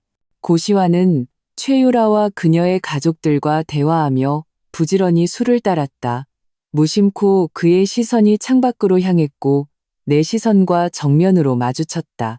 순간 고시환의 안색이 새하얗게 질렸고 손에 들고 있던 술병이 미끄러져 떨어졌다. 비싼 술이 바닥에 쏟아졌다. 최유라가 놀라 일어나 옆에 있던 티슈로 그를 닦아주었다. 왜 이렇게 조심성이 없어? 하지만 고시환은 한 걸음 물러나며 최유라와 거리를 두었다. 그는 나를 보며 당황과 경악으로 가득 찬 표정을 지었다. 최유라도 창밖에 서 있는 나를 보았다. 그녀의 얼굴에는 더위의 미소가 스쳤지만 다음 순간 웃을 수 없게 되었다. 고시환이 그녀의 가족들을 그 자리에 버려두고 뒤도 돌아보지 않고 레스토랑을 나와 곧장 내게로 걸어왔기 때문이다. 여보, 어떻게 여기에? 그는 긴장된 표정으로 나를 보며 손을 옷에 닦았다. 내 표정이 차가운 것을 보고 고시환은 뻣뻣한 미소를 지었다. 나 방금 고객이랑 식사하고 있었는데 당신도 이 근처에 있었구나. 차는 저기 앞에 주차해뒀어. 먼저 차에 가서 기다려. 일 다 보고. 그가 허둥지둥 변명하는 말은 뒤따라온 최유라에 의해 끊겼다. 시환 오빠, 우리 부모님 안에서 기다리고 계셔. 빨리 나랑 같이 돌아가자. 최유라가 다가와 고시환의 팔짱을 꼈다. 그녀는 고개를 돌려 나를 도발적으로 쳐다보았다. 죄송하지만 시환 오빠는 오늘 당신이랑 못 돌아가요. 우리 부모님이랑 식사해야 하거든요. 그렇죠, 시환 오빠? 최유라가 고개를 돌려 기대에 찬 눈으로 고시환을 바라보았다. 하지만 고시환은 마치 더러운 것이라도 닿은 듯 거의 즉시 그녀를 뿌리쳤다. 무슨 헛소리야. 우리는 그냥 동료 사이잖아. 장난도 이런 식으로 치는 거 아니야. 그는 경고하듯 최유라를 쏘아보았다. 그의 눈에는 위협적인 기색이 가득했다. 여보, 저 여자 말 듣지 마. 내 동료인데 평소에도 좀 과한 장난을 자주 쳐. 고시환은 내 손을 잡았다. 업무 얘기는 저 친구한테 맡기고 우리 먼저 집에 가자. 엄마가 우리 같이 온 거 보면 엄청 기뻐하실 거야. 고시환은 나를 서둘러 데리고 떠나려 했지만 나는 그 자리에 꼼짝도 하지 않았다. 한편 옆에 있던 최유라의 눈에는 이미 눈물이 가득했다. 고시환, 더 이상 거짓말할 필요 없어. 저 사람 이미 다 알고 있어. 오늘 여기서 선택을 해야 해. 고시환은 믿을 수 없다는 듯 고개를 돌려 최유라를 향해 분노에 찬 눈빛을 보냈다. 네가 말한 거야? 내가 너한테 우리 일 저 사람한테만 알리지 않으면 내 요구 다 들어준다고 했잖아. 도대체 뭘 어쩌자는 거야? 최유라는 아래 십술을 깨물며 눈물을 글썽였다. 나는 그냥 네가 선택을 하길 바랐을 뿐이야. 나랑 윤하윤 사이에서 너는 한 명만 선택해야 해. 고시환, 너 나를 가장 사랑한다고 했잖아. 나를 선택해. 저 늙은 여자랑 이혼하라고. 고시환의 얼굴에는 이미 분노가 가득했다. 그는 큰 걸음으로 다가가 손을 들어 최유라의 뺨을 그대로 내리쳤다. 내가 그냥 하는 소리도 다 믿어? 네가 뭔데 내가 너 때문에 내 아내랑 이혼할 거라고 생각해? 뺨을 때린 후 고시환은 천천히 고개를 돌려 나를 보았다. 그의 눈에는 애원이 서려 있었다. 여보, 저 여자가 내가 술 취했을 때 꿰어서 관계를 가진 거야. 내가 저 여자랑 완전히 끝낼게. 한 번만 용서해줘. 응? 그에게 돌아온 것은 나의 차가운 눈빛뿐이었다. 최유라는 옆에서 흐느끼고 있었다. 고시환, 소용없어. 내가 다 보여줬어. 우리 연애 사진, 우리가 만난 이야기, 저 사람 전부 다 알고 있어. 그때 네가 내 카톡 아이디를 먼저 물어봤잖아. 내가 웃는 모습이 태양 같아서 따뜻하고 예쁘다고 했잖아. 그리고 너, 내 아내랑은 감정이 없다고, 나랑 있을 때만 행복하다고 했잖아. 나는 그냥 네가 저 사람이랑 완전히 끝내도록 등을 밀어준 것뿐인데 내가 뭘 잘못했는데? 최유라는 울면서 그의 소매를 잡아당겼다. 네가 나를 사랑한다고 했잖아. 우리 부모님 뵈러 와주겠다고도 했고. 고시환, 나한테 감정 없다고 감히 말할 수 있어? 고시환은 고개를 돌렸지만 말은 여전히 차가웠다. 나는 나윤이만 사랑해. 하지만 그의 옆에 늘어뜨린 손은 분명히 떨리고 있었다. 눈빛에도 안타까움이 가득했다. 무슨 일이니? 유라야, 시환이랑 왜 둘 다 나왔어? 최유라의 부모님이 두 사람이 연달아 나가는 것을 보고 잠시 기다리다가 따라 나왔다. 최유라는 부모님을 보고 다시 아래 십술을 깨물며 고시환을 쳐다보았다. 나는 고시환이 옆에 늘어뜨린 손을 꽉 쥐는 것을 보았다. 그는 두 노인을 보며 약간 부자연스러운 미소를 지었다. 친구를 만나서 잠시 인사하러 나왔습니다. 두 분 먼저 유라랑 들어가서 식사 주문하고 계세요. 저 금방 들어갈게요. 그 말을 마치자 최유라는 고개를 들어 나를 쳐다보았다. 이번에는 그녀의 눈빛에 승리의 더위가 가득했다. 그녀는 입모양으로 내게 소리 없이 자랑했다. 내가 이겼어. 최유라는 부모님을 데리고 레스토랑으로 돌아갔다. 고시환은 애원하듯 내 손을 잡았다. 여보, 최유라 부모님 연세가 많으셔서 아버님은 심장도 안 좋으시다고. 내가 차마 면전에서 사실을 밝힐 수가 없었어. 맹세할게. 그냥 부모님이랑 식사만 하고 식사 끝나자마자 너한테 갈게. 응? 앞으로 최유라랑은 절대 연락 안 할게. 고시환은 나를 잘 알았. 내가 최유라를 그녀의 부모님 앞에서 망신시키지 않을 것이라는 것을. 내가 대답하기도 전에 그는 서둘러 레스토랑으로 돌아갔다. 들어가기 전에 그는 내게 나지막이 기다려줘라고 말했다. 나는 한마디도 하지 않고 그냥 그 자리에서 돌아서 떠났다. 차로 돌아와 나는 가방에서 물티슈를 꺼내 고시환이 잡았던 손을 깨끗이 닦았다. 그리고 휴대폰을 들어 평온하게 그에게 메시지를 보냈다. 우리 이혼해. 내가 그의 불륜 사실을 알게 된 순간부터 우리의 결혼은 끝날 운명이었다. 메시지를 보낸 후 나는 고시환의 모든 연락처를 차단했다. 그리고 바로 제주도행 비행기표와 리조트를 예약했다.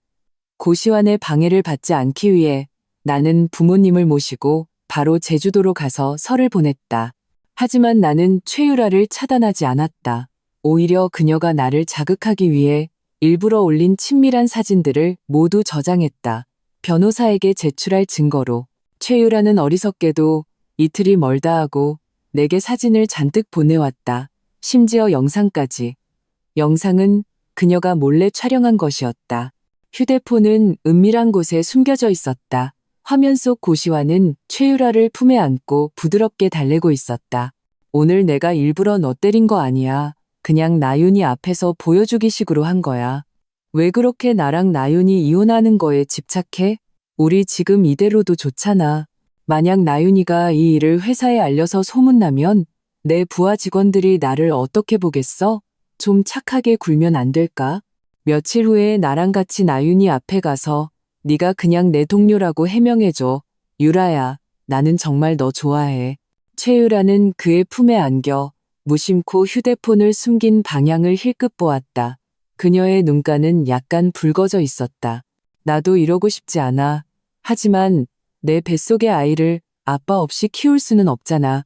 최유라가 일어나 옆 서랍에서 사용한 임신 테스트기를 꺼내 고시환에게 건넸다. 고시환, 네가 저 여자랑 이혼하지 않으면 우리 아이는 어떡해? 고시환은 완전히 멍해졌다. 최유라의 손에서 임신 테스트기를 받아들었다. 언제 임신했어? 최유라의 미소에는 행복이 가득했다. 일주일 전에 확인했어. 오빠한테 서프라이즈 해주려고 계속 숨기고 있었지.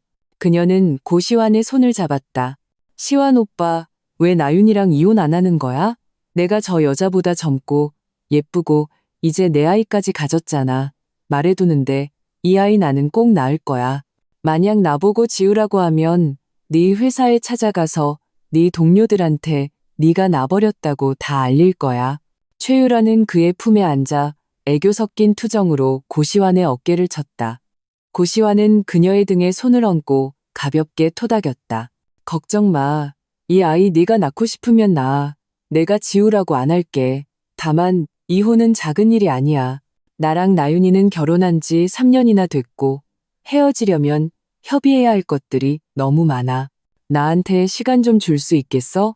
그의 목소리는 부드럽고 온화했다. 완전히 연인에게 무한한 포용력을 보여주는 것 같았다. 하지만 그의 아내인 나는 그의 눈띠에서 스치는 차가운 기운을 쉽게 읽을 수 있었다. 최유라는 이 모든 것을 전혀 모른 채였다. 그녀는 콧소리를 내며 계속 애교를 부렸다. 너무 오래 기다리게 하면 안 돼. 영상 속 두 사람은 침대로 뒹굴었고 잠시 후 야릇한 소리가 들려왔다. 최유라는 내가 전 과정을 보는 것에 전혀 개의치 않았다. 류나윤 씨도 봤죠? 시환 오빠는 곧 당신이랑 이혼할 거예요. 더 이상 미련 갖지 마세요. 어차피 시환 오빠가 선택한 사람은 저니까요. 나는 가볍게 웃었다. 걱정 마요. 이미 고시환 씨한테 이혼하자고 했어요. 그리고 같은 여자로서 충고 한마디 할게요. 고시환 씨는 남한테 휘둘리는 성격이 아니에요. 입으로는 당신을 아무리 사랑한다고 해도 실제로는 자기 자신을 가장 사랑하는 사람이에요. 요즘 좀 조심하는 게 좋을 거예요. 내 말이 최유라를 협박하려는 의도는 아니었다. 다만 영상 속 고시환의 그 눈빛이 정말 심상치 않게 느껴졌기 때문이다. 그가 정말로 최유라를 그렇게 사랑했다면 그날 왜 내 앞에서 망설임 없이 그녀의 뺨을 때렸을까? 하지만 나는 고시환이 나를 사랑해서 그랬다고도 생각하지 않았다. 그가 정말 나를 사랑했다면 왜 바람을 피웠겠는가?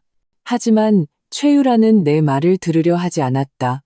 그녀는 여전히 사랑의 아름다운 환상에 빠져 있었다. 당신이 아쉬워하는 거 알아요. 고시환처럼 완벽한 남자를 저라도 쉽게 포기하지 못했을 거예요. 아쉽지만 고시환은 저를 사랑하고 저는 그의 아이까지 가졌어요. 당신은 어쩔 수 없이 포기해야 하는 것뿐이에요. 그렇게 쿨한 척 안 해도 돼요.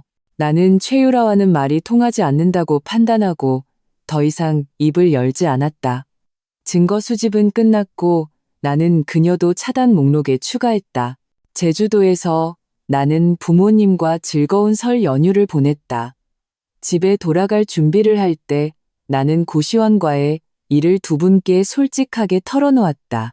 엄마, 아빠, 저 이번에 돌아가면 고시환 씨랑 이혼할 거예요. 나는 그들에게 고시환의 바람 피운 사실을 이야기했다. 두 분은 한참 동안 서로를 바라보시더니 마지막에 엄마가 나를 안타깝게 안아주셨다. 우리 딸, 엄마가 응원할게. 고시환이랑 이혼해. 아빠도 옆에서 지지해 주셨다. 맞아. 무슨 일이 있어도 나랑 내 엄마는 영원히 내 편이야. 나는 코를 훌쩍이며 두 분께 작별 인사를 하고 바로 서울행 비행기에 올랐다. 집문 앞에 막 도착했을 때 문을 열기도 전에 안에서 급한 발소리가 들려왔다. 문을 연 것은 고시환이었다. 그는 매우 초췌해 보였고 눈가는 붉었다. 그는 나를 똑바로 쳐다보았다. 여보, 고시환의 목소리는 매우 쉬어 있었다. 드디어 돌아왔구나. 네가 말한 이혼, 난 동의 못해? 나는 차가운 표정으로 고시환을 바라보았다. 사정을 모르는 사람이 보면 누가 그를 보고 다정한 남자라고 하지 않겠는가. 하지만 이렇게 다정해 보이는 남자가 혼인 중에 500일 넘게 바람을 피웠다. 고시환, 나는 당신한테 허락을 구하러 온 게 아니야. 나는 가방에서 이혼 합의서를 꺼냈다. 이건 내가 변호사를 통해 초안을 작성한 이혼 합의서야. 문제없으면 사인해. 당신한테 더 이상 시간 낭비하고 싶지 않아. 고시환은 이혼 합의서를 받아들었다. 그는 보지도 않고 종이를 갈기갈기 찢어버렸다.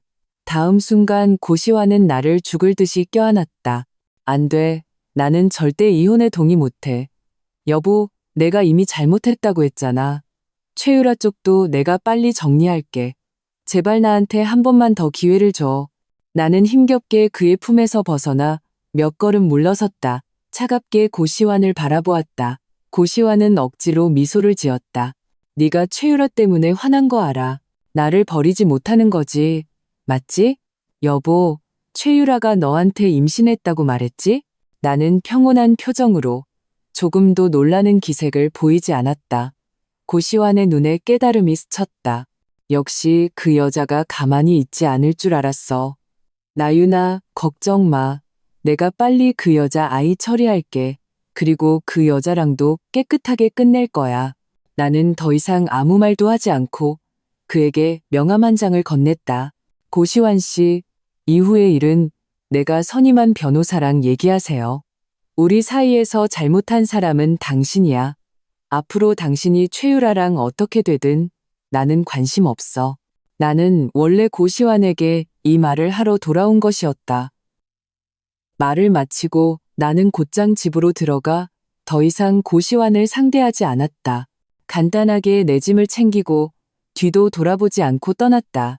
설 연휴는 금방 지나갔다. 나는 회사 근처에 집을 얻어 간단히 정리하고 다음날 출근 준비를 했다. 이제 와서 다행이라고 생각하는 것은 내가 내 커리어를 고집하며 아이를 가질 계획을 미뤄왔다는 점이다. 그렇지 않았다면 이렇게 단호하게 고시환에게 이혼을 요구하지 못했을 것이다. 업무 복귀 첫날 나는 내 상태를 잘 추스르려 노력했다. 누가 봐도 내가 설 연휴 동안 무슨 일을 겪었는지 상상도 못할 것이다. 원래는 상태를 잘 조절했다고 생각했는데 최유라가 내가 일하는 곳까지 찾아올 줄은 몰랐다. 내가 동료들과 함께 길을 걸으며 다음 단계의 목표를 논의하고 있을 때 최유라가 갑자기 내 앞을 막아섰다. 그녀는 헐렁한 인부복을 입고 일부러 배를 내밀고 있었다. 한 손은 부드럽게 아랫배에 얹고 눈에는 더위가 가득했다. 류나윤 씨, 당신 말이 맞아요. 우리 제대로 얘기 좀 해야 할 것 같아요. 당신은 시간을 끌 수 있겠지만 내 뱃속의 아이는 더 이상 미룰 수 없으니까요. 몇몇 동료들이 서로를 쳐다보며 탐색하는 눈빛으로 나를 보았다. 나는 그들에게 나지막이 미안하다고 말하고 최유라 앞으로 걸어갔다. 할 얘기 있으면 근처 카페 가서 하죠. 최유라는 기분이 좋아 보였다. 주문할 때도 노래를 흥얼거렸다. 이 카페 시완 오빠가 저 자주 데려왔어요. 당신은 모르죠? 몇 번이나 당신 퇴근 마중 나간다고 해놓고 사실은 방금 저랑 데이트하고 온 거였어요. 가끔 당신이 회사에서 나올 때 제가 근처에서 지켜보고 있었는데 나는 혼란스러운 표정으로 최유라를 쳐다보았다. 나한테 이런 말에서 무슨 의미가 있죠? 최유라는 웃었다. 당연히 알려주려고요. 시완 오빠가 예전에 당신한테 잘해줬던 거 다 연기였다고. 그가 좋아하는 사람은 저뿐이라고요. 나는 최유라의 순진한 모습을 보며 그저 우스울 뿐이었다. 이 지경에 이르러서도 그녀는 여전히 사랑의 환상에 빠져 있었다. 최유라 씨, 그가 당신을 사랑한다고 했죠? 하지만 당신들 500일 넘게 사귀는 동안 그는 단 한 번도 나한테 이혼 얘기를 꺼낸 적이 없어요. 심지어 내가 이혼 합의서에 사인하라고 했을 때도 그는 거부했어요. 정말 그가 당신을 사랑한다고 생각해요? 최유라의 손은 꽉 쥐어져 있었지만 얼굴에는 억지로 미소를 띠고 있었다. 시완 오빠가 그랬어요. 그냥 당신이랑 재산분할하는데 시간이 좀 걸리는 것뿐이라고. 그가 어떻게 저를 사랑하지 않을 수 있겠어요? 저는 지금 그의 아이를 가졌는데 제가 이번에 온 것도 당신한테 충고하려는 거예요. 고시완한테 조금의 미련도 갖지 마세요. 빨리 포기하고 우리 세 식구가 함께하게 해주는 게 좋을 거예요. 그녀의 완고한 모습을 보고 나는 더 이상 설득하는 것을 포기했다. 상식적으로 그녀가 상간녀 노릇을 자처하고 계속 나를 도발했으니 내가 그녀에게 좋은 얼굴을 보여줄 이유는 없었다. 나는 그저 그녀가 젊고 대학생이고 원래는 밝은 미래가 있었기에 몇 살 더 많은 여성으로서 그녀가 고시완의 진짜 모습을 제대로 보길 바랐을 뿐이다. 하지만 최유라는 계속 나를 고시완을 뺏으려는 악독한 본처로 여기는 것 같았다. 그렇다면 나도 더 이상 시간을 낭비할 필요가 없었다. 최유라 씨, 이혼 합의서는 이미 고시완 씨한테 줬어요. 전자파일까지 포함해서요. 당신이 내게 시간 낭비할 바에 돌아가서 고시완 씨나 설득해서 빨리 사인하게 하세요. 나는 말을 마치고 가방을 메고 바로 카페를 떠났다. 최유라가 돌아가서 무슨 말을 했는지 고시완은 며칠 동안 번호를 바꿔가며 내게 수많은 전화를 걸었다. 매번 전화가 연결되면 그는 이혼하지 말아달라고 애원했다. 하지만 나는 그의 목소리가 들리자마자 바로 전화를 끊었다. 그러다 3일 후 고시완이 또 전화를 걸어왔다. 처음에는 전화기 너머가 한동안 조용했다. 내가 조심스럽게 물었다. 여보세요? 나윤아, 나야. 전화 끊지 마. 이번에는 너한테 확실한 마무리를 보여주고 싶어서. 내가 의아해하고 있을 때 맞은편에서 거대한 충격음이 들려왔다. 이어서 브레이크 소리와 사이렌 소리가 희미하게 들려왔다. 내가 병원에 도착했을 때 고시완은 온몸에 붕대를 감고 있었지만 걸을 수는 있었다. 그는 응급실 밖에서 서 있다가 나를 보자 눈이 빛났다. 여보, 왔구나. 걱정 마. 내가 속도 조절 잘했어. 최유라는 안 죽어. 하지만 걔 뱃속의 아이는 분명히 유산됐을 거야. 나는 믿을 수 없다는 듯 고시완을 쳐다보았다. 이 교통사고 당신이 일부러 낸 거야? 최유라를 유산시키려고? 고시완은 내 손을 잡았다. 응, 걔가 며칠 동안 계속 이혼 서류에 사인하라고 닥달하잖아. 내가 싫다고 하니까 회사에 찾아가서 소란 피우겠다고 협박하더라. 내가 말했잖아, 여보. 나는 전에 최유라한테 꼬임에 넘어간 거라고. 나는 정말 너 하나뿐이야. 우리 이혼하지 말자. 응? 나는 손을 들어 고시환의 뺨을 때렸다. 이 지경에 이르러 내가 그를 보는 눈빛에는 혐오감만 남아있었다. 고시환, 너 정말 역겨워. 먼저 바람 피운 건 너야. 네가 원하지 않았으면 누가 널 유혹할 수 있었겠어? 설령 최유라가 잘못했다 해도 가장 죽어 마땅한 사람은 바로 너야. 고시환은 내가 이렇게 나오자 포효했다. 그럼 나더러 어쩌라고. 아이도 포기했어. 최유라도 끊겠다고 했어. 왜 너는 맨날 나랑 이혼하겠다는 거야? 우리 그냥 잘 살면 안 돼? 나윤아, 제발 부탁할게. 응급실 문이 열리고 간호사가 최유라의 병상 침대를 밀고 나왔다. 최유라는 아직 깨어 있었지만 과다출혈로 얼굴이 창백했다. 그녀는 눈을 뜨고 움직이지 않고 고시환을 쳐다보았다. 눈에는 눈물이 가득했다. 네가 그랬잖아. 나를 사랑한다고. 이 아이도 기대된다고 했잖아. 고시환, 너 나를 속였어. 왜 나를 속인 거야? 고시환은 이때 더 이상 연기하지 않았다. 그거 다 내가 너 속인 거야. 네가 바보같이 그런 말도 믿은 거지. 내가 몇 마디 달콤한 말 해주니까 정말 내가 내 아내랑 이혼할 줄 알았어? 감히 내 커리어를 가지고 협박을 해? 네가 뭔데? 최유라는 입을 벌린 채 목구멍에서 쉬어빠진 흐느낌 소리를 냈다. 병상 침대는 점점 멀어졌고 그녀의 울음소리는 점점 커졌다. 며칠 후 나는 병원에 가서 최유라를 문병했다. 내가 가져온 과일을 옆에 두고 병상에 앉아 멍하니 있는 그녀를 바라보았다. 나는 병상 옆에 앉았다. 최유라가 천천히 고개를 돌려 나를 쳐다보았다. 한참 후에야 그녀가 쉬어빠진 목소리로 입을 열었다. 류나윤 씨, 당신 말이 맞았어요. 고시환은 아무도 사랑하지 않아요. 그가 사랑하는 건 자기 자신뿐이에요. 나는 우리가 함께한 500일이 사랑이라고 생각했어요. 하지만 실제로는 그는 나를 그냥 유흥거리로 생각했던 거예요. 나는 가방에서 붉은 책자를 꺼냈다. 책자에는 이혼증이라고 크게 쓰여 있었다. 최유라는 울음을 터뜨렸다. 미안해요. 정말 미안해요. 처음에는 정말 고시환이 기혼자인 줄 몰랐어요. 우리가 사귄 지 1년쯤 됐을 때 그가 털어놓았어요. 내가 그를 너무 사랑해서 정말 헤어지기 싫었어요. 고시환은 항상 이혼하는 게 번거로워서 안 하는 거라고 말했어요. 하지만 나는 진작 알았어야 했어요. 그가 나를 위해 이혼할 생각은 전혀 없었다는 것을. 나는 그냥 믿고 싶지 않았을 뿐이에요. 나는 그녀의 손을 잡았다. 당신은 아직 젊어요. 나쁜 사람을 좋아할 수도 있고 실수를 할 수도 있어요. 이건 다 큰일이 아니에요. 당신이 원한다면 내가 도움을 줄게요. 고시환을 고소하고 싶다면 내가 도울게요. 최유라의 손이 떨렸다. 마침내 그녀는 고개를 끄덕였다. 네. 고시환이 일부러 차 사고를 내서 최유라를 유산시킨 것은 명백한 위법 행위였다. 나는 최유라와 함께 차량의 블랙박스 영상을 확보했고 고시환이 그날 나와 통화한 녹음 파일도 보관했다. 여기에 경찰이 확보한 도로 CCTV 영상까지 더해져 이러한 유리한 증거들은 고시환이 고의로 교통사고를 유발한 혐의를 완전히 입증했다. 나는 최유라를 위해 최고의 변호사를 선임했다.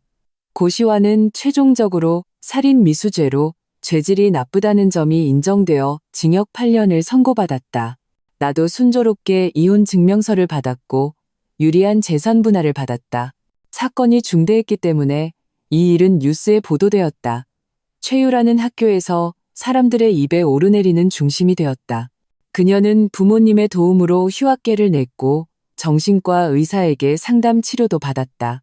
나는 그동안 살았던 집을 팔고 회사에 해외 파견을 신청하여 파리 지사로 가게 되었다. 비행기에 오른 후 나는 내가 오랫동안 살았던 도시를 마지막으로 한번 돌아보았다.